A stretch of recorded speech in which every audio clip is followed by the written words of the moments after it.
Como vocês sabem, o nosso projeto, né,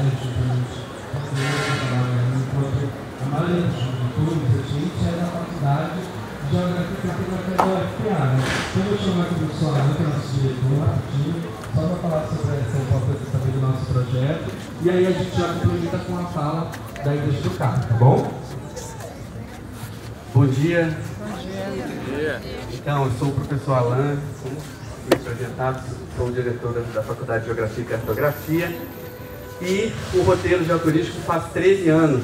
Então, em nome da faculdade, eu queria parabenizar nesse somatório de pessoas que participam, que fazem parte desse roteiro. É um roteiro, é um projeto de extensão da faculdade. Então, ele ficou tão abrangente que muita gente segue, participa, mas não necessariamente entende ou sabe que faz parte de um projeto de extensão da Universidade Federal do Pará, da Faculdade de Geografia e Cartografia. Então, e a extensão faz isso, né, gente? A extensão, ela rompe os muros físicos da universidade e proporciona essa interação tão maravilhosa que a gente vê, né? A gente fica bem pertinho da comunidade, aprende e tem essa troca, essa interação. Então, eu queria parabenizar não só também o roteiro, mas a professora Maria Goretti, que é a grande idealizadora.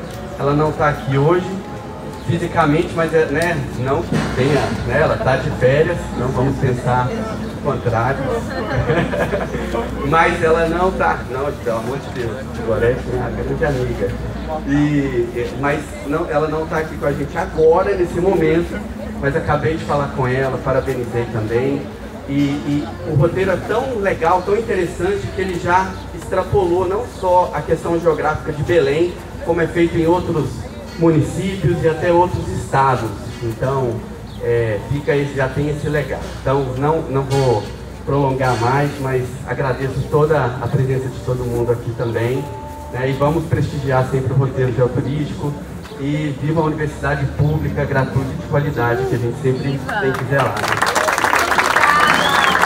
Muito obrigada, professor Alan. Muito obrigada, meninos.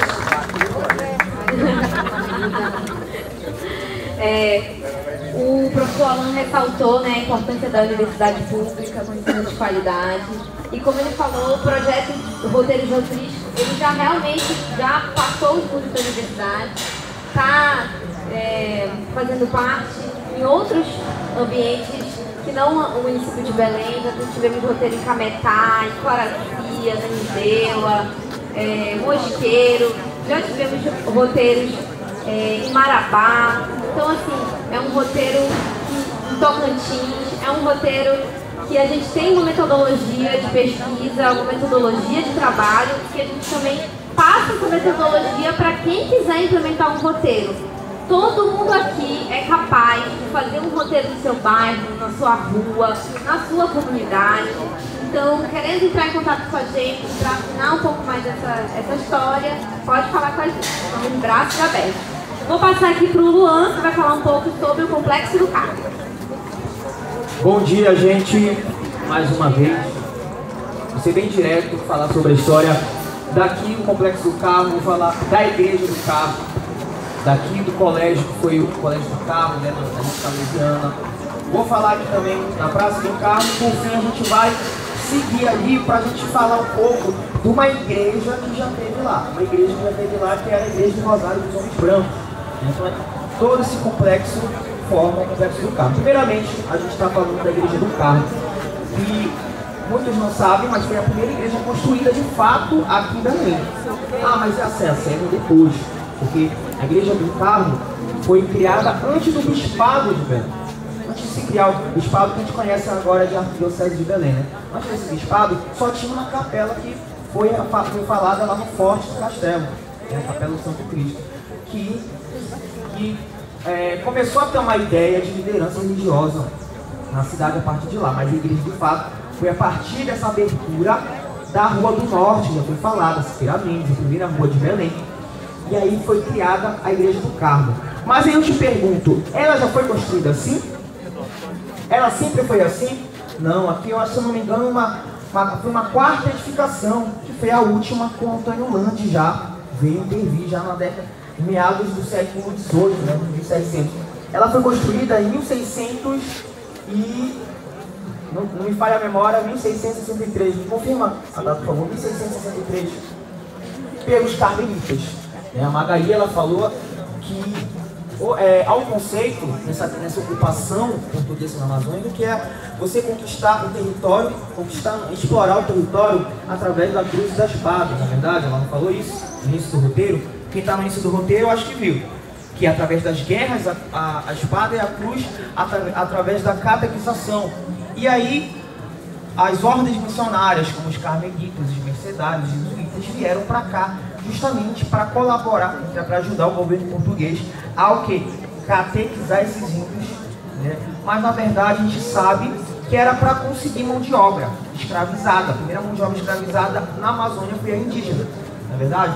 Então, ela foi construída em 1663 pelos carmelitas em taipa e pilão.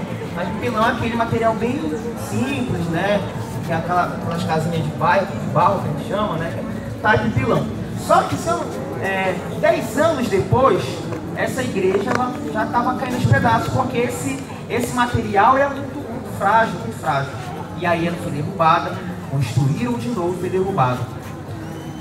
Só voltando um pouco, essa igreja, essa área dessa igreja, ela foi doada pelo capitão Mor naquela época, o Bento Maciel Parente. Era deles, todo esse território, todo esse terreno, que compreendia o alagado de Jussara, um grande alagado. A Magali falou que Belém ela é cortada por muitos canais, né? Teve até uma curiosidade que no século XVIII, o governo daqui, eles queriam fazer um projeto de interligar todos os canais daqui da cidade de Belém, ou seja, construir uma Veneza paraense, né?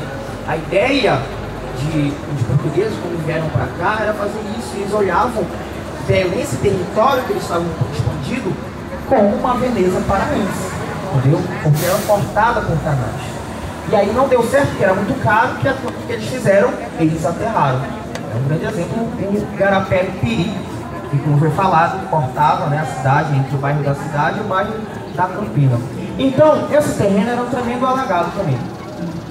Era o alagado de Jussara, que foi um terreno doado pelo capitão Mor Bento Maciel Parente.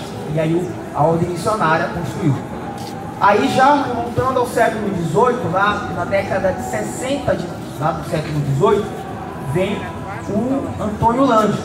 Antônio Landi, responsável pela construção de muitas edificações, muitas igrejas, edificações são atribuídas a ele. Inclusive nós temos um roteiro justamente para falar das edificações dele, o roteiro do Antônio Landi.